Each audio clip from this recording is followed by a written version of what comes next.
Olá, está no ar o Agora com Lacombe, hoje no formato perfil, e você vai conhecer a história de João Adib Marques, que é presidente da CIMED, hoje o terceiro maior laboratório farmacêutico do Brasil. João, muitíssimo obrigado pela entrevista, um prazer conversar de novo com você, já o entrevistei outras 2 vezes. Vamos começar pela história da família, porque a sua família é ligada a laboratório farmacêutico. Hoje a família tem, se não me engano, são 3 laboratórios, mas a origem é a mesma, quer dizer, seu avô foi quem botou o pé nisso primeiro. Exatamente. Eu que agradeço a participação aqui do programa, contar um pouco dessa trajetória da nossa família, da nossa empresa, tirar um pouco as dúvidas dos telespectadores, principalmente sobre esse canal farmacêutico. Então vamos lá, o seu avô, ele era o que se chamavam na época de propagandista, seria mais ou menos um representante comercial, mais ou menos Naquela hoje? época, sim. Era o cara que ia ali com as A amostras pastinha, grátis, amostra grátis, ele vendia, médicos. ele fazia propaganda, vendia e cobrava. Meados dos anos 40, tá? Então a indústria farmacêutica no Brasil, Lacombe, ela ainda não é uma indústria centenária. Está chegando lá, ainda Está faltam uns chegando 20 lá, aninhos, chegando né? lá. E por incrível que pareça, se você olhar esse caminho, eu como exemplo, a CIMED já está na 4ª geração se começar do meu avô. Quer dizer, o meu avô, meu pai, eu e meu filho. Teu filho já está, a gente vai falar mais Já à frente, está. Mas envolvido é legal com a porque é uma empresa. história que não tem 100 anos de 4 gerações. Então tem muito aprendizado aí. Então, de propagandista, ele se tornou dono de um laboratório. Como é que foi esse Ele- caminho? Porque ele foi criado na roça, numa fazenda, né? Exatamente. Aí ele começou a trabalhar naquela época para fazer propaganda médica. Pai de 6 filhos, 2 mulheres e 4 homens. E aí minha avó começou a ficar muito doente. Meu pai naquela época era tratorista, um dos filhos mais velhos. Acabaram sendo convidados para vir para São Paulo. Eles acabaram, meu pai acabou vendendo o trator dele, veio para São Paulo para empreender, junto com a família. O meu avô acabou pedindo as contas da empresa que ele trabalhava, ouviu a oportunidade de eles se tornarem sócios de uma indústria farmacêutica, que naquela época ela como chamava laboratório. Laboratório Prata. Na verdade, a indústria antigamente era laboratório farmacêutico, agora virou uma indústria farmacêutica, mas o primeiro laboratório foi o Laboratório Prata. E ali a história começa no Laboratório Prata. Nesses meados, Lacombe, olha que engraçado, a família chegou a ter 14 indústrias farmacêuticas. Nossa. Tudo parente, né? Então imagina competir. Mas são concorrentes até hoje, Direto, concorrente direto. mas concorrentes leais. Leais, no campo, Os almoços de família continuam bons. Aqueles almoços super Ceia de legais, Natal. super educados, todo mundo ali, entendeu? Mas a gente já vive isso há muito tempo e é muito legal. E como é que você foi parar nesse mundo? Era um caminho meio inevitável, né? Você nem fez faculdade, você foi direto para trabalhar com a sua família. Eu acabei nascendo no negócio, né? Então, eu com 15 anos, o meu pai começou a detectar as oportunidades dentro do nosso negócio, olhou para mim e falou assim, Jodibê, você está enrolando aí para estudar, está começando e tal, eu vou te botar num curso técnico de contabilidade. Com 15 anos. Uma áreazinha complicada. Eu faço 50, então você já imagina essa área praticamente aí há 35 anos atrás. E ali, Lacombe, eu comecei a entender um pouco de conta. Não, e num país como o Brasil, a gente pode até falar mais à frente sobre isso, que tem um sistema contábil, tributário complexo. É simples, né? É muito simples. E aí, ali naquele momento, eu comecei a pegar um perfil diferente. E como a empresa naquela época era uma empresa muito pequena, e eu estudava Já de era manhã... CIMED nessa época? Não, naquela época, na verdade, tudo começou na Honorterápica. O que aconteceu nesse meio termo? A família foi crescer, o meu pai optou em sair da sociedade do Laboratório Prata. Os irmãos ficaram, meu pai saiu. E aí ele foi empreender sozinho.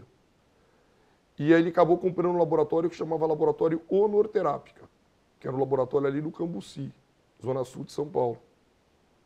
E ali ele ficou, tinham acabado de casar, ele e minha mãe veio trabalhar com ele também. Quer dizer, uma empresa de origens familiares, elas só foram aumentando a familiarização. Com isso, eu acabei nascendo no negócio, estudava de manhã na FECAP, que era na Rua da Glória, no centro de São Paulo, e ia de ônibus para o Cambuci, aonde ele me botou para trabalhar na expedição. É bom para você ter uma noção geral. Na expedição, onde você vê tudo entrar e tudo sair. E ali eu comecei a olhar tudo. E eu comecei a me identificar com pedido, as oportunidades, valor, quantidade e tal, e ali eu comecei a detectar. Dali que veio essa trajetória para a área comercial. Então, essa sementinha de empreendedor, né, de executivo, de grande executivo de uma indústria farmacêutica, isso veio pela genética e pelo DNA. Exatamente, pelo DNA. E um DNA de uma expedição. E eu tenho um orgulho gigante de poder ter nascido no negócio e eles terem me apoiado nessa minha empreitada. E ali começou o desenvolvimento. E hoje, meu avô já falecido, é muito legal na hora que você olha a história para trás e você, se você pegar as 3 maiores da família e somar, é o maior grupo farmacêutico do Brasil. E nenhuma chance de se juntarem no mesmo grupo? Não, é um sonho, isso né? nunca Quem foi sabe? falado? Ainda não, mas quem sabe um dia, né? Fernando, Cleito, João, quem sabe não pode voltar. Sentar todo mundo, bater um papo? Não custa nada, né? E você é mais ligado, então, à área comercial, mas, obviamente, você acabou se tornando o CEO, o presidente da empresa, mas a sua veia, digamos assim, é mais comercial. E é uma coisa muito legal que a gente fala muito na CIMED, que a CIMED é uma empresa de vendas. Por mais que ela seja uma indústria farmacêutica, ela tem um DNA de vendas e eu acho que eu consegui implantar essa cultura aqui dentro. E quando foi feita essa transição, quando seu pai saiu do negócio e você se viu ali, bom, agora eu sou o cara que tem que tocar isso aqui. Acho que assim, muitas pessoas me perguntam qual que é o segredo para perpetuar uma empresa familiar. Porque é complicado, né? Nem sempre é fácil. É complicado, mas é educativo. Porque independente do tamanho que você tem ou qual é o teu tamanho na participação na sociedade, a gente tem uma lei entre nós que o não prevalece mais do que o sim. O não de um sócio, mesmo sendo minoritário... Ele tem poder de veto, digamos assim? Ele tem poder de veto. Isso é um dos segredos do sucesso da nossa família. E como é que é o conselho de vocês? Não, o conselho, a partir do momento que você é meu irmão e você é meu sócio, você fala que não, me convença no sim. É simples, mas ao mesmo tempo te bota não na emoção e sim na razão. E com isso a gente conseguiu se adaptar. E uma das coisas que eu falo muito, que é o segredo hoje de uma família que deu certo no negócio. Eu nunca chego em casa, não combina reclamando do meu negócio. Eu nunca chego... Ainda que haja motivos, né? Em qualquer como trabalho, qualquer área, você tem reclamações, tomou pressão, você tomou uma pressão ali, frustrações. você tomou uma pressão ali, brigou com o funcionário, chegou tenso. Eu acho que eu lembro várias vezes quando meu pai trabalhava comigo, que a gente brigava, discutia, a gente entrava no elevador para ir embora, acabou. É engraçado isso, né? A gente virou a chave. Aí com isso, o que aconteceu? Eu consegui educar os meus filhos nesse sentimento de não reclamar da empresa, de não reclamar dos sócios, não reclamar da família. E hoje a gente tem uma unidade de negócio super legal. A gente conseguiu dividir o negócio. Negócio, família, família. Aí você perguntou para mim no início, pô, como é que é conviver numa família concorrente? Exatamente desse jeito. A gente se respeita, mas não fala mal da gente. Entendeu a jogada? Uhum. Nós somos todos concorrentes. Vamos se respeitar, mas não fala um mal do outro porque não vai dar certo. E como é que você explica esse sucesso todo da CIMED? Porque a CIMED, ela era, se não me engano, me corrija se eu estiver errado, o 36º laboratório farmacêutico, isso é o quê? Há 10 anos. Né? E hoje é o 3º maior em vendas, em volume de vendas. Como é que se deu esse crescimento? Foi um crescimento muito rápido. A história da CIMED, só para você ter uma noção, faz 45 anos, tá? Então todo mundo acha que a CIMED é uma empresa nova. Não, ela não é uma empresa nova, ela tem 45 anos no nosso Brasil. Mas tá? sair de 36º para 3º em 10 anos? No nosso propósito. Um dos segredos do nosso negócio foi o nosso propósito. E o nosso propósito chama-se acessibilidade. Esse é o pulo do gato. A gente mora num país onde o acesso a medicamento hoje é muito difícil. E eu, desde quando eu comecei no meu negócio, eu entendi que o jogo do Brasil é um jogo de um Brasil profundo. E não é o jogo do Brasil do centro. É mergulhar e ver realmente que a população ela tem dificuldade de acesso gigante. E dentro desse propósito, a CIMED montou um modelo de negócio onde a gente tem a cadeia de verticalização. E por ter a cadeia de verticalização própria, eu tenho custos diferentes dos meus concorrentes, porque eu não tenho intermediário no meu negócio. E eu sou o único modelo no Brasil a ter isso. Então, se eu perguntar... Você domina toda a cadeia, é isso? Desde a fábrica, desde o Instituto de Pesquisa e Desenvolvimento, desde a fábrica de embalagem, desde a indústria farmacêutica, desde a logística para as nossas distribuidoras, até o crédito na ponta do varejo final, que é o varejo independente. Todo esse ciclo é um ciclo nosso. Aí se você pergunta, João, mas você é industrial ou distribuidor? Depende do momento. E hoje a gente conseguiu realmente, depois dessa estrutura montada, a gente conseguiu ter o porte hoje que a gente consegue avançar porque a gente não depende de terceiros para chegar na ponta. Mas ainda depende de importação de insumos, Ah, talvez. sim. Mas O Brasil, quanto a isso, não tem jeito. o Brasil ele não é autossuficiente em nada em termos de matéria-prima de indústria farmacêutica. Praticamente a indústria toda importa o produto, os insumos, né? E a gente ficou muito assustado, né, com essa Covid, com o coronavírus, porque descobrimos que nós dependemos muito em relação a insumos e, por exemplo, chamados EPI, equipamentos de proteção individual. Então a gente descobriu que há uma dependência, há uma tendência então que a indústria farmacêutica brasileira ela se torne de alguma forma não autossuficiente, mas que ela aumente a sua capacidade de produzir insumos. É possível isso? Não, eu acho que não. Eu acho que não ainda. É Índia muito difícil. ainda domina, China. Principalmente com economias gigantes e com populações gigantescas. Países acima de 1 bilhão de habitantes contra um país de 200 milhões de habitantes. Então eu acho que China e Índia eles têm capacidade total ainda de abastecer tudo o que precisar em relação ao mundo. Em relação a genéricos, porque eu acho que a CIMED ela ficou com essa imagem muito ligada a medicamentos genéricos, né?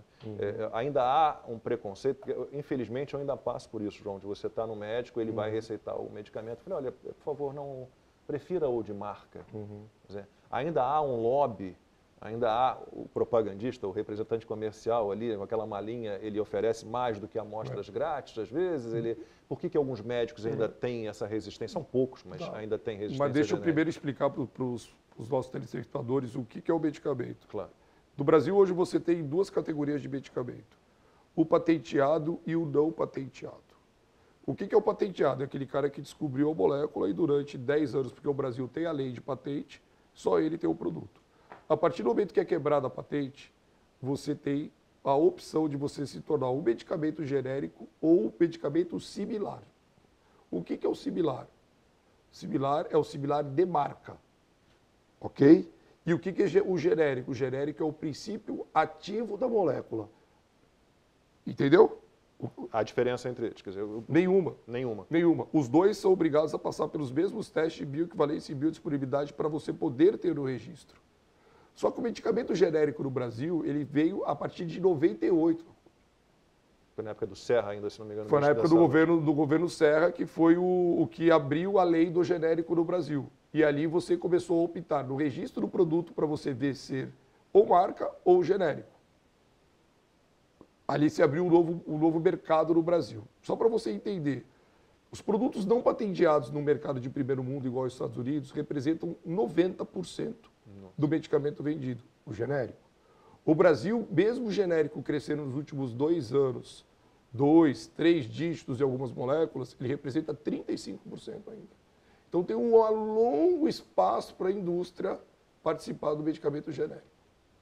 E aí é onde a gente está o nosso propósito. Mas isso é uma questão do consumidor? Ele prefere não comprar o genérico ainda? 35%? Eu achei que tivesse uma participação muito maior. Não, porque o poder do receituário no Brasil hoje é muito importante ainda.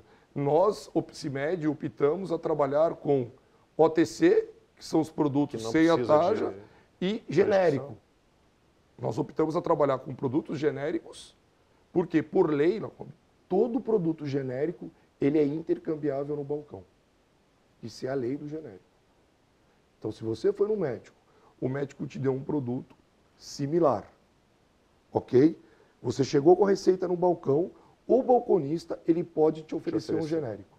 Ele é intercambiável. Eles oferecem, aliás. Tanto é que todos os órgãos públicos hoje, eles licitam o medicamento genérico. É obrigado, eu não sei se eu não tenho, mas eu acho que é isso. Eu acho que o posto de saúde ele não pode receitar outro medicamento sem ser o genérico. Em relação à tributação, né? A gente viu durante a Covid, o governo federal zerou algumas tarifas de importação de alguns medicamentos, mas a nossa taxa tributária em cima de medicamentos, ela é ainda muito alta. Aí, desculpe a minha ignorância, mas haveria ou há um movimento para que seja zerado de alguma forma? Medicamento no Brasil hoje seja muito reduzido? Medicamento no Brasil hoje é o segundo setor mais taxado a nível de carga tributária. Qual é a lógica disso? Difícil de responder. São coisas que já vêm desde quando foi montada a Câmara Setorial de Medicamento. Só para você ter uma noção, você sabia que medicamento no Brasil hoje, ele é regulamentado? Eu não posso aumentar o meu preço. Ainda tem tabela, é verdade. Você tem um preço fábrica e um PMC, que é o preço máximo do consumidor. E o nosso reajuste é o reajuste uma vez por ano, que normalmente é no dia 1º de abril. Que é um fator Y que eles usam da economia para a gente poder ter o reajuste. Então, o Estado ainda representa um peso muito grande para uma indústria farmacêutica. É um setor regulamentado. É um sócio que vocês têm? Exatamente. É um setor regulamentado. É um setor que, para a gente poder mostrar que a gente precisa aumentar, você tem que abrir os seus custos e levar para o governo para ele poder te auditar. E quem te audita chama CMED, que é a Câmara Setorial de Medicamentos. E como é que é nos Estados Unidos, em países desenvolvidos? Liberado. O sistema de saúde em outros países são completamente diferentes. Né? O Brasil, normalmente, os países de primeiro mundo... Eles não têm um SUS, né? O plano de saúde ele te dá o medicamento. No Brasil ainda não. Então, mas existe um movimento dos donos dos laboratórios? Não há nada, não há nenhum diálogo com o governo? Não. Nosso setor ainda ele não entrou ainda nessa nova tendência. João, você meio que é um garoto propaganda também da CIMED, né? Você é um cara muito ligado ao esporte, você é ativo em redes sociais, você dá muita entrevista, você está sempre aparecendo. Isso é algo seu, pessoal? Foi uma estratégia pensada? É da sua natureza, né? Falar mais, aparecer mais? Você se incomoda com essa imagem de garoto propaganda da CIMED? Ou muito pelo contrário? Um bom vendedor tem que falar, né, Lacombe? Se o vendedor não fala, ele não vende, né? Então, como eu fui criado em vendas, eu acho que simplesmente eu fui poder mostrar de uma maneira diferente essa cultura da indústria farmacêutica, que é uma cultura assim, bem antiga, né? A CIMED se destaca desse movimento nos últimos 10 anos. Que eu falo que o nosso setor é um setor meio cinza, né? Ninguém gosta de comprar remédio, né? Você compra remédio porque você precisa. Não tem muito jeito, né? Exatamente. Então, o que a gente tem que fazer? A gente tem que transformar a alegria nesse setor. Eu acho que a CIMED, ela conseguiu, via minha pessoa e via tudo esse DNA que a gente conseguiu incorporar aos nossos mais de 5 mil funcionários, essa cultura de ser uma empresa diferente. Mas nós somos uma empresa de venda. Em termos de estratégias de venda, eu também não quero ser muito técnico aqui, eu mesmo não entendo nada de venda. Se me colocar para vender alguma coisa, eu vou acabar entregando para a pessoa de graça, não vou vender, não sou um bom vendedor. Mas em termos de estratégias de venda, né, estratégias de negócio, qual é a diferença da CIMED em relação ao que a gente vê por aí? Então, primeiro, aquilo que eu contei para vocês. Por a gente ter esse modelo de verticalização... De toda a cadeia ali. Exatamente. Eu consigo chegar muito rápido no ponto de venda. E os preços são melhores? Porque eu não tenho intermediário. Eu consegui quebrar o intermediário e, com isso, eu consigo dar acesso, rentabilidade e acessibilidade. Eu acho que essa é a nossa grande pegada dentro do nosso canal. Você pergunta para mim, qual é o segredo do seu sucesso do teu negócio? É aquilo que a gente montou desde 1988, quando eu montei a nossa primeira distribuidora em Goiás, que é onde eu vi que o Brasil sofria de logística. As indústrias do Sudeste, esse Brasil gigante, eu com uma indústria em São Paulo, trabalhando em Goiás, a mercadoria demorando uma semana para chegar em Goiás e depois uma semana para chegar na farmácia. Eu falei, ali está o negócio. E foi ali que eu comecei a fazer esse modelo. Eu gravei outro dia com o Luciano Hang, já tem um tempinho, e fico impressionado porque ele tem um centro de distribuição, que é um planeta, é um mundo, mas é um centro. Tudo sai de Brusque, ali da região de Brusque, vai para o Acre e sai de caminhão. Como é que é na CIMED? É um modelo de que maneira é o modelo? Fica até o meu convite, que eu acho que vai ser muito legal depois desse caso, a gente tem a oportunidade de você conhecer a nossa planta. Será um prazer. Para você poder entender. Hoje no Brasil são vendidos 4,2 bilhões de caixas de medicamento por ano. A CIMED hoje, ela representa 10% de todo medicamento vendido no Brasil. São 450 milhões de caixas de medicamento. Então você imagina uma planta industrial com 26 centros de distribuição, disparando toda essa mercadoria para esse Brasil inteiro. E o processo da nossa cadeia é um processo muito moroso, porque aonde inicia o processo no planejamento, na hora que você olha o que você vai vender. Como todo ativo vem de fora, Lacombe, o nosso ciclo passa a ser um ciclo de 180 a 240 dias. É uma loucura. Então, hoje, eu já estou discutindo o inverno do ano que vem. E já alguém vai começar a me falar do verão de 22, porque você tem essa sazonalidade no Brasil. Então você tem um planejamento feito com muita antecipação. Assim. Esse foi um dos pulos do gato do Covid. João, e como é que vocês reagiram à chegada do novo coronavírus? Como é que vocês se anteciparam a isso? Porque, bom, Eu fui saber da Covid, ele comecei a trabalhar, né, como jornalista com isso em janeiro de 2020. Vocês... Janeiro, quase fevereiro, né? Que foi ali no comecinho do fim carnaval. de janeiro. Eu me lembro que eu tirei férias. Foi o primeiro programa em janeiro, fim de janeiro. A gente já recebemos o Davi Uip no nosso estúdio, já falando sobre a Covid, Itália naquele boom. Já na loucura. A Itália era loucura. Enfim, o que aconteceu? A cidade onde começou o foco do Covid, que se chamava Wuhan, nós tínhamos 2 fornecedores de alguns princípios ativos dos nossos produtos. E ali a gente começou a ouvir a palavra lockdown. Vai fechar, vai fechar, vai fechar. Eu nem sabia o que era isso. O que a gente fez? Quando a gente soube da notícia, como a gente trabalha com programação antecipada, a gente começou a dar embarque nas matérias-primas. Porque o nosso principal produto tinha um ativo que fazia parte daquela cidade. E ali a gente começou a entender essa dificuldade do acesso. Eu antecipei e comecei a sair na frente. Quando realmente a gente foi entender o Covid, porque na China você não conseguia pegar nada. Que doença é essa? Até é uma doença. Não, é uma doença respiratória, é o vírus. O que é isso? O negócio chegou na Itália. Quando chegou na Itália, o italiano deu aquele boom, a gente começou a ver que era um produto que era algum vírus que podia entrar pelas vias respiratórias. E a gente sabia que no Brasil as vias respiratórias elas se vendem no primeiro semestre, que é quando tem o inverno, rinite, tosse, garganta. É uma tendência a isso. Como nós somos líderes em alguns produtos dessa categoria, o que a gente fez? A gente acelerou, porque ia chegar no Brasil uma hora ou outra, a gente poder tal. Só que aí de uma hora para outra veio o lockdown. E quando veio o lockdown, o que aconteceu? Ninguém mais ficou doente, porque não teve mais o contato.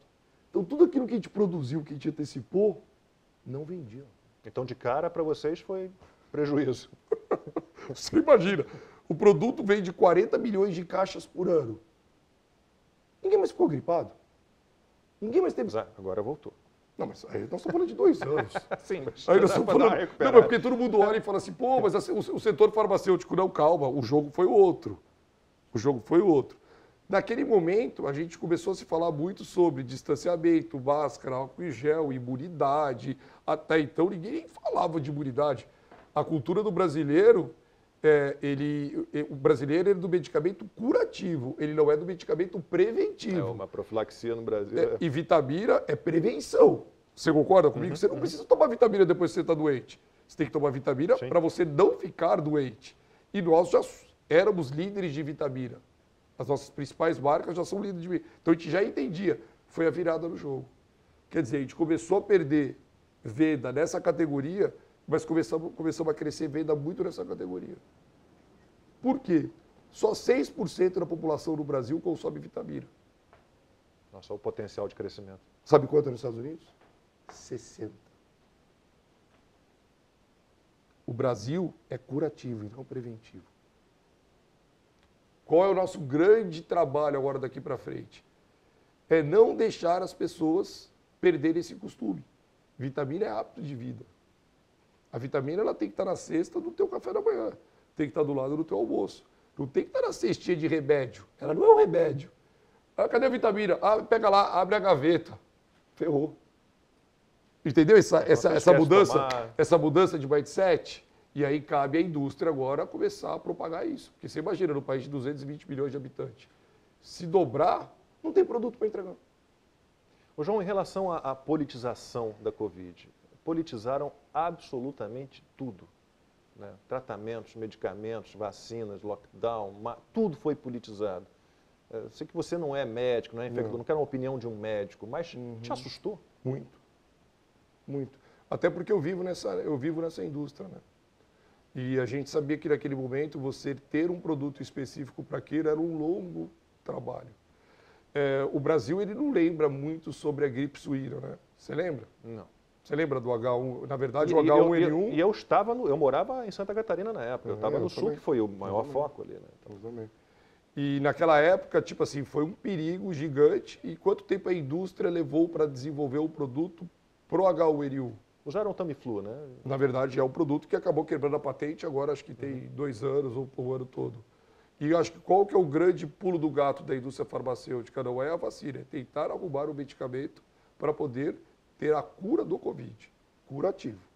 A vacina ela vai fazer parte do jogo, como a vacina da gripe, como várias vacinas. Mas acho que o segredo e o grande caminho agora que as indústrias estão correndo é quem vai desenvolver rápido um produto curativo do Covid.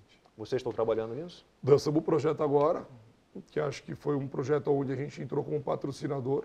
Que é o do espaço? É, o Projeto X, Esse que é poder acelerar, super interessante. poder acelerar o desenvolvimento de produtos farmacêuticos do espaço. Como é que então? Explica Né, esse mais papo, esse lindo papo, que eu, esse papo é meio complicado, tá? Tá, vamos tentar simplificar, vamos lá.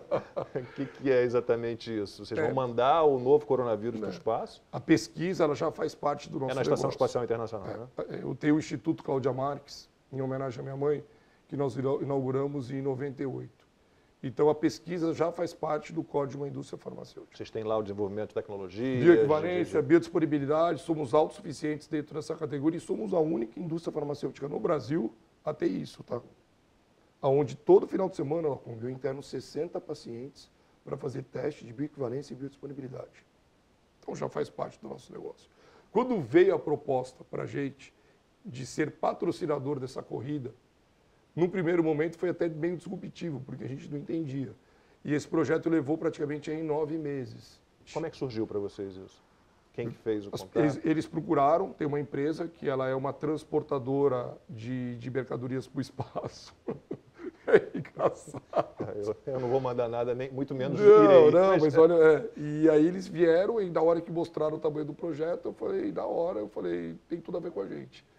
Porque onde definitivamente a nossa empresa ela sai um pouco da notoriedade para a autoridade. Porque quando você fala de ciência, você vai para a autoridade. Eu acho que essa é a grande transformação do CIMED X agora. É botar a CIMED num outro patamar em relação aos nossos concorrentes. E o espaço, o que ele vai fazer? Ele vai acelerar o desenvolvimento, porque na gravidade zero você não tem um achatamento. E com isso você consegue acelerar. Eu sei que você está olhando com essa cara não, porque eu estou pensando o seguinte, vocês querem... A ideia... Vocês não se assustem também, tá? A ideia é pesquisar um medicamento. É isso. A partir de modificações, de testes... Dos cristais que você cristaliza lá em cima, que você traz para baixo depois. E aí começa o desenvolvimento. E em relação a vacinas, o seu tio da União Química, ele tem um setor lá de vacinas, ele está tentando... trazer para o Brasil a Sputnik V da Rússia. A CIMED não tem interesse em ser uma fabricante de imunizantes, de vacinas. Não. Acho que a gente tem os nossos objetivos e a gente vai ficar batendo muito forte dentro desses nossos objetivos. E o nosso grande objetivo daqui para frente, Lacombe, é a palavra longevidade. Então vamos lá, pensando nisso, dos campeões de vendas da CIMED, o que vocês têm voltado para essa área? Sei que tem parte de dermatologia também. O que vocês têm assim, de campeões de venda da CIMED? A CIMED ela é dividida em 2 linhas, tá? Medicamento e consumo. O que é medicamento? Genérico, OTC, acessibilidade. OTC é o que não precisa de prescrição. Que é o que está para fora do balcão. Antigripais, xarope para tosse, pastilha para garganta, os paliativos. Quando você vai para consumo é tendência. Como já somos líderes em vitamina e a palavra imunidade veio bater muito forte, acho que o grande segredo nosso agora é a palavra longevidade. É você envelhecer com qualidade de vida. Esse é o nosso propósito agora. E aonde está o nosso, dentro do Projeto X, aonde está o nosso grande estudo? É fazer o estudo das leveduras de vitamina no espaço para poder desenvolver algum produto antioxidante que te dê longevidade. Essa é a proposta. Você está nessa? Como paciente, como... Eu vou fazer 50 anos, eu quero ter 100 anos. Eu estou com 55, agora começou a falhar, mas... Não. Falaram o seguinte, Lacombe, que depois que você entra nos 50, está todo mundo igual. 50, 60, 70, 80, está todo mundo no mesmo show. Eu não passei bem... Você não fala que você vai ter mais 60, você não fala. Não passei bem por essa Covid, não. O negócio foi difícil, viu? Minha saúde deu uma diminuída. Mas eu percebo que, nossa, temos 5 anos de diferença, né? Um pouquinho mais, quase 6 anos de diferença, mas a nossa geração, ela provavelmente vai viver bem mais do que nossos pais. Eu tenho uma filha pequena agora de 2 anos, fala que ela já é um bebê de mais de 100 anos, né? Mas eu acho 110, que quanto mais rápido a gente conseguir fazer a prevenção, mais longevidade você vai ter. Acho que esse é o pulo do gato. E as informações, os exames, os testes hoje, é muito fácil para você ser detectado uma doença antecipada. E aí você começa a tratar. Pô, diagnostica que eu tenho uma tireoide agora. Se você começar a tomar medicamento, você não vai ter problema para frente. O grande problema do Brasil é que mais de 60% dos pacientes crônicos diagnosticado na primeira vez, depois de 3 meses eles param o tratamento. Às vezes demoram muito também para procurar... Mas é um problema cultural, Lacombe, isso é muito ruim.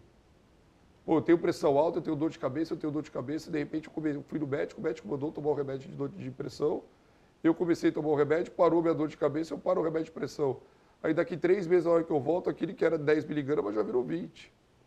E eu não sei se vocês têm pesquisas sobre isso, mas o comportamento do homem, de um modo geral, é pior ainda, né? Porque eu acho que a mulher se preocupa mais com a saúde, ela faz lá os exames todo ano, elas pensam mais, né, na profilaxia. O homem faz de tudo, não sei, pelo menos ao que me parece, faz de tudo para escapar de um médico, escapar de um remédio. Estou errado?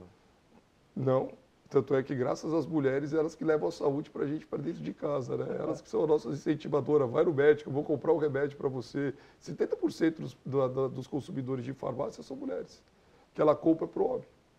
Então é um conjunto aí que anda junto. Mas você tem razão, as mulheres elas se preservem muito mais que a gente. Ô João, e em relação à saúde, à manutenção de vigor físico, mental, né, de uma juventude aparente, tem o esporte. Sim. E você é uma pessoa muito, muito ligada ao esporte e levou a CIMED para esse mundo, né? Eu queria então entender como é que foi a chegada da CIMED ao esporte, em que setor vocês estão, em que área vocês estão. Você também hoje. gosta de esporte, né? Eu adoro esporte. Eu Então, sou atleta desde muito pequeno. A gente é suspeito. Acho que o esporte, ele é movido... E 14 anos de jornalismo esportivo. Então, imagina, né? O esporte ele é movido a vitórias, né? E a vitória ela faz parte do DNA de um vencedor. Ninguém gosta de competir ou ganhar. E eu adoro esporte coletivo. E a hora que você vê que o esporte coletivo ele é quase uma engrenagem de uma empresa, né?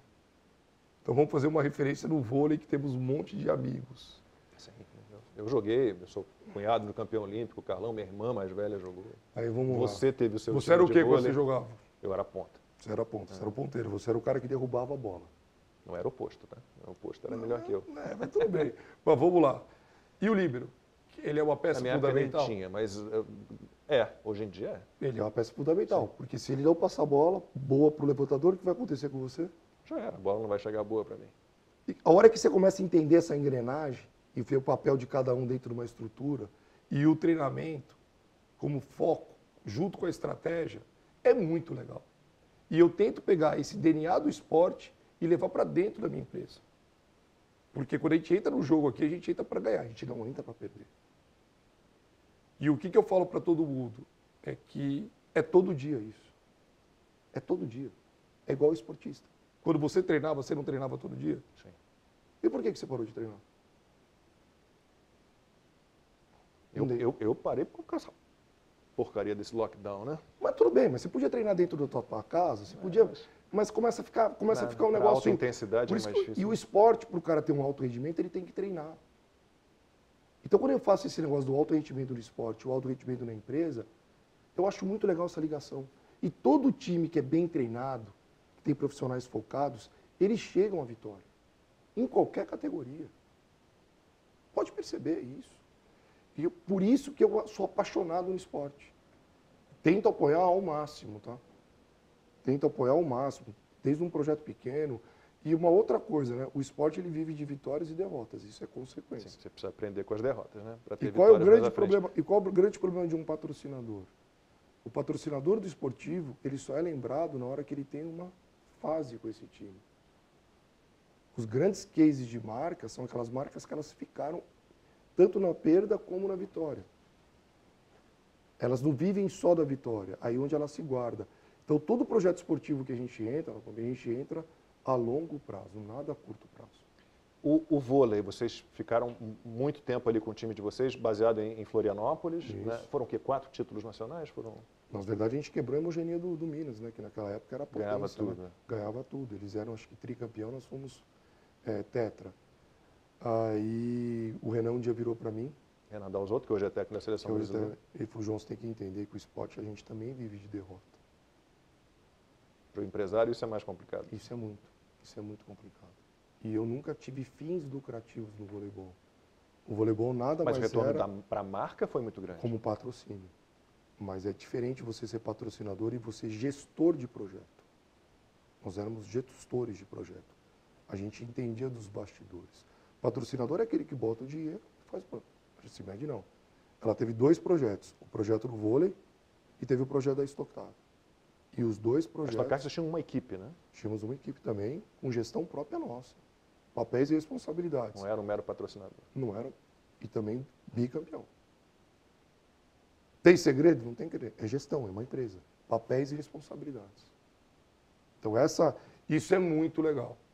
Eu tenho saudade do vôlei, tanto é que a molecada... A qualquer hora você volta. Molecada agora já estão tudo mais velho, né? Bruninho, você pega os caras agora que foram as pessoas que começaram com a gente lá no CIMED e olha onde eles chegaram, campeões olímpicos, né? É um orgulho gigante. Você pega a Stock Car, os nossos pilotos, o Fraga sendo piloto de DTM, agora alemão, contratado pela Mercedes, tudo produto criado pela CIMED. É um orgulho gigante você fazer parte dessa história desses esportistas. E hoje, no esporte, em que modalidade a CIMED está? Ela está no futebol hoje? Só seleção. Seleção brasileira de futebol. Há 3 anos a gente optou trabalhar só com a plataforma da seleção brasileira. E é uma plataforma que você cobriu o esporte. E eu vivei do Seleção Brasileira agora, de um outro lado, não só como torcedor, mas também como patrocinador. Não faço gestão da seleção. Nós somos patrocinadores de todas as seleções, tá? Não é só masculina. Base, feminina, tudo. E eu vi que eu tento transformar que o Brasil ele tem que ter orgulho da seleção brasileira. O brasileiro ele tem um pouco de problema em relação a isso. Porque é a seleção mais vitoriosa de todos os tempos. Tem que respeitar. A única com 5 títulos, não tem jeito. É a única com 5 títulos, é a única que quando vai para fora jogar, ela tem uma torcida... A única que foi a todas as Copas. É a única que foi a todas as Copas. Quando ela vai lá para fora, ela tem uma torcida do mundo inteiro. E a gente, sabe, está na hora que o esporte ele precisa desse apoio popular, né? Vou buscar o Hexa, sabe? A energia vem de dentro, né? Não vem de fora. E de dentro é a população brasileira. A gente tem que adotar a seleção brasileira para a gente trazer o Hexa. Tem que parar de, sabe, se. Cara, vamos jogar. Vamos jogar. Então eu acho que se a gente conseguir escrever o nosso capítulo aí, onde a CIMED passou até hoje, ela foi campeã, tá? Da seleção a gente já foi campeão. Já foi campeão olímpico, já ganhamos tal, mas a gente quer a Copa do Mundo. E o grande projeto para o ano de 2022 é o Brasil ser Hexa no Catar.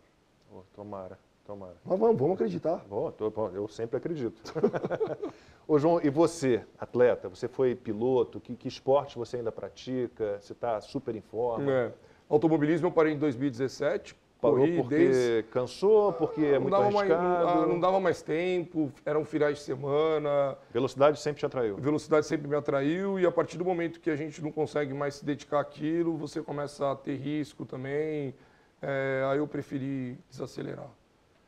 E aí agora esporte, para mim, a gente fala que vai ficando mais velho, a gente não, vamos jogar bola, não pode jogar bola que quebra o joelho. Vamos esquiar, não, cuidado que o tombo vai enfiar.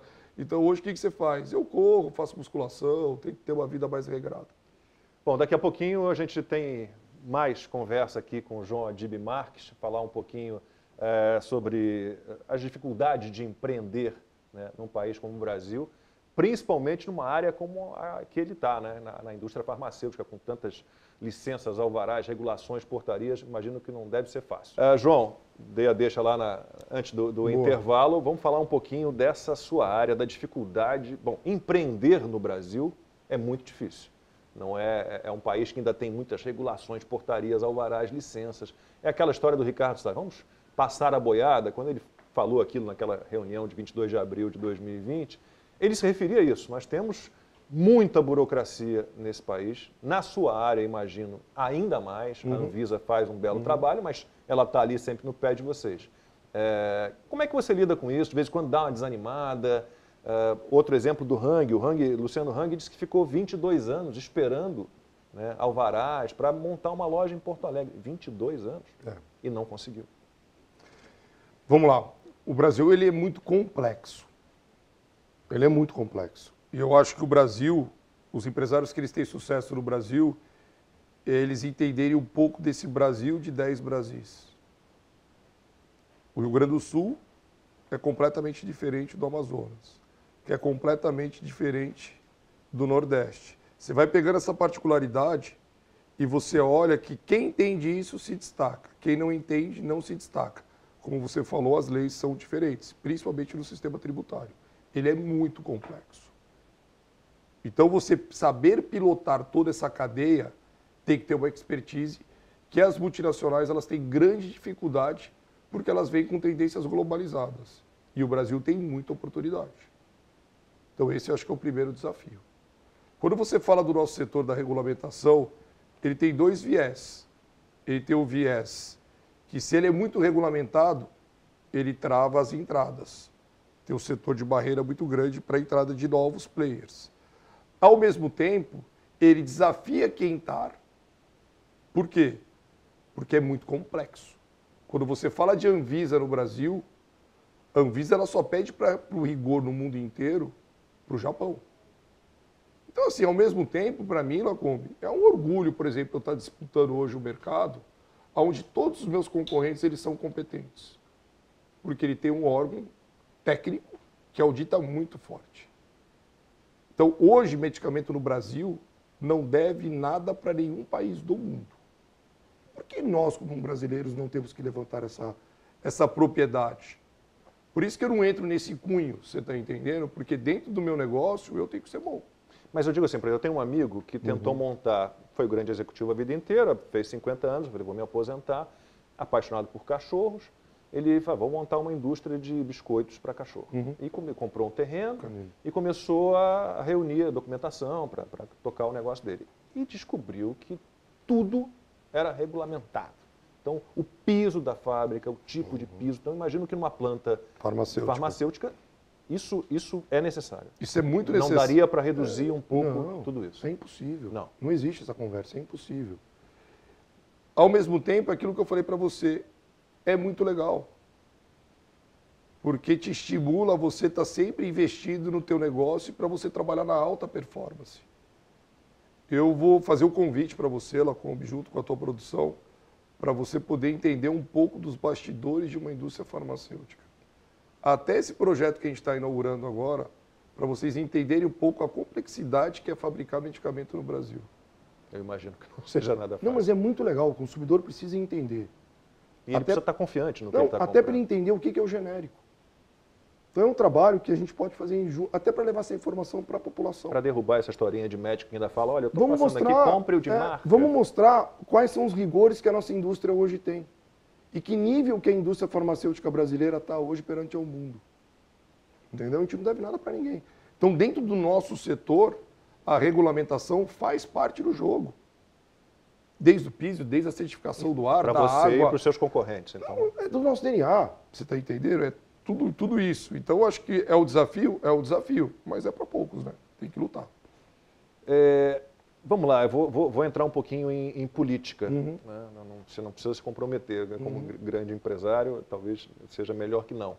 Mas você tem medo de que, de alguma forma, a gente volte a ter um governo mais ligado a esse Estado inchado, pesado, um Estado social, e menos ao capital privado, ao investimento privado? Você teme de alguma forma isso? Acha que seria um passo atrás muito grande? Então, vamos fazer um pouco de uma reflexão num cara que vai fazer 50 anos. Igual você. Desde quando você nasceu, você já nasceu com essa dúvida. Não, eu quanto a isso eu não tenho dúvida. Eu sou um liberal. Não, mas tudo bem, mas você já nasceu com esse Brasil flutuando. Não, e com o Estado pesado. Não. De todos os jeitos, de todos os níveis de Estado. Aí você perguntar qual que é o futuro. Eu nem sei, para te falar a verdade. Porque a gente sempre viveu nesse negócio, vai para cá, vai para lá, vai para cá, vai para lá, vai para cá, vai para lá. Só que eu, graças a Deus, eu consegui ter sucesso, porque eu nunca me misturei. Eu trabalho pro Brasil. Eu não trabalho para a política do Brasil. Entendeu? Não sei se você perguntar para mim, e mais para frente, não sei. Mas hoje, desde quando eu nasci, eu sou focado em tentar resolver as oportunidades. E eu acho que o empresariado lá no Brasil, ele tem que meio levantar essa bandeira. Igual o Luciano, igual o Fernando, vários empresários que são empresários dos últimos 10, 15 anos, que conseguiram crescer e tentam fazer o Brasil mudar. Só que hoje são vários fatores que fazem a gente ter esse Brasil complicado. Não sei se eu te respondi, mas ao mesmo tempo eu falo muito do meu setor, entendeu? Eu vivo o meu setor. Então, por que eu não entro nesse assunto? Porque eu não trabalho nesse assunto. Mas você concorda que, infelizmente, a gente ainda tem uma certa demonização do empresário ou do lucro, ainda tem aquele pensamento, Churchill falava, né, que muita gente vê o empresário como a raposa ser caçada, a vaca ser ordenhada, e poucas pessoas veem o empresário como ele verdadeiramente é, que é o cavalo que puxa a carroça. Você acha que isso já mudou no Brasil? As pessoas já olham para o empresário, um cara bem sucedido, e falam, bom, venceu porque ele é bom, porque ele tem sucesso, e o Brasil depende muito de uma pessoa assim. A gente sofre hoje, acho que o grande problema do empresário no Brasil hoje é essa instabilidade financeira. Nós somos empresários que fomos criados na inflação. A gente conseguiu viver muito pouco juros de 2% ao ano. É engraçado isso, né? Como é que a gente inicia um país com 2% e termina um país com 11%? Mas eu também fui criado nisso. A gente aproveita muito pouco. O brasileiro, eu brinco e falo que o brasileiro ele não consegue comemorar, né? Ele comemora muito pouco, né? Em todos os sentidos, né? E esse momento que a economia estava vivendo era bom para todo mundo, porque fortalece as pessoas a empreenderem. O país, para ele ir para frente, ele tem que ter juros baixos para quê? Para fortalecer a economia, para a gente empreender, movimentar a máquina. E quanto mais empreender, mais emprego e mais o país vai saindo disso. Então, acho que são jogos diferentes. Mas você é otimista com o Brasil? Assim, muito. Seja quem for o eleito no fim do ano... Eu sou um fanático pelo Brasil e eu levo a bandeira do Brasil em todos os lugares que eu vou. Eu amo o Brasil, eu acho que o Brasil ele tem muita oportunidade e cabe a nós, empresários, tentar levantar essa bandeira. Vamos lá, tentar resumir aqui. Você falou de tanta coisa e a resposta para essa pergunta está nessa entrevista toda. Mas se você tivesse que destacar alguns pontos, assim, pergunta meio clichê, mas o segredo do seu sucesso, assim, o que foi imprescindível para que você chegasse à posição que você está hoje, a sua empresa está hoje? Simples e rápido. Ser líder todo dia. Líder é aquele que faz todo dia. Fazendo mais uma vez uma analogia com o esporte, o empresário ele tem que gostar da competição. Seria isso? Só vitória. Não da competição, mas da vitória. Então é mais específico. Não. Acho que todo jogo é para ser jogado, mas se você tiver uma organização, um time, uma competência, a vitória faz parte disso aí tudo. Então esse slogan que a gente usa, que é ser líder todo dia, é muito forte. É muito forte. É construir todo dia. Todo dia tem uma batalha. Todo dia tem uma batalha. Ô João, e vamos lá. Um cara como você, perto de completar 50 anos, com uma empresa muito grande, né, ocupando, né, o topo aí da sua área, que sonhos, que desafios ainda alimentam você? Acho que um sonho que todo pai, como empresário, tem é de sucessão. Eu acho que isso é muito legal quando a gente tem os filhos do lado, não sendo herdeiros e sendo sucessores. Eu estou começando a me realizar nisso. Eu fico muito feliz de ver meus filhos, os meus sobrinhos estando trabalhando com a gente nessa pegada do empreendedorismo, de mostrando um Brasil diferente. E eu tenho um sonho desde quando eu comecei, que eu não quero ser só a maior, como quero ser a melhor farmacêutica do Brasil. E tem um prazo para isso? Você está trabalhando com prazo, um planejamento para ser o primeiro quando? Todo dia. Mas você acha que essa meta será atingida? Todo dia. Eu penso nela todo dia. Você ainda não sabe exatamente quando acontecerá, mas acontecerá. Vamos lá, vamos construir. Esse é o caminho. E não eu, né? Eu falo muito que o meu não é o meu negócio, é o nosso negócio. A CIMED não é minha. A CIMED é de todos os meus 5.000 funcionários. Por isso que é uma CIMED diferente. Uma CIMED feliz. Entendeu? Uma CIMED onde ela pensa muito na remuneração, na meritocracia, de poder dar essa coisa que eu falo muito bonito, que é a acessibilidade ao medicamento num país pobre. É legal. Então, você tem uma preocupação social. Muito. Na verdade, grande, né? Os grandes empresários todos têm, né? Mas é uma responsabilidade do nosso negócio. É uma responsabilidade. Poder dar acesso a medicamento é muito legal. Porque talvez haja conflitos éticos, né? Um empresário, mas eu ganho dinheiro vendendo remédio, que é algo fundamental. Mas sim, mas eu preciso vender ou eu não sobrevivo. Então, eu não... Mas todo empresário tem que ganhar dinheiro. Se ele não ganhar dinheiro, ele não vive. Eu não abomino o lucro, não. Eu sou a favor do lucro. Lógico. Se você tem 5.000 colaboradores, é porque você tem lucro. Não, eu quero ter 10 mil, eu quero ter 20 mil, eu quero ter 30 mil, eu não quero parar de ter colaborador.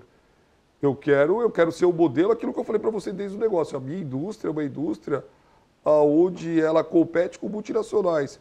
Por que eu não posso ser uma nacional, multinacional no futuro? Você pensa nisso, você levar a CIMED para outros países? O primeiro objetivo é o Brasil.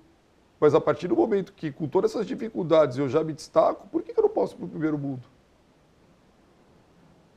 João, para a gente encerrar, se você não se importar de olhar para a câmera, eu acho que você inspira muita gente, tenho certeza disso. Né? Jovens, pessoas que têm um sonho de se tornarem empreendedoras, de terem o seu próprio negócio. Como ter resiliência, como ter esse elan vital, essa força que você tem. Existe alguma dica que você possa dar? Nossa, boa, hein? Uma dica boa essa, simples e prática. Que o sucesso não tem preguiça.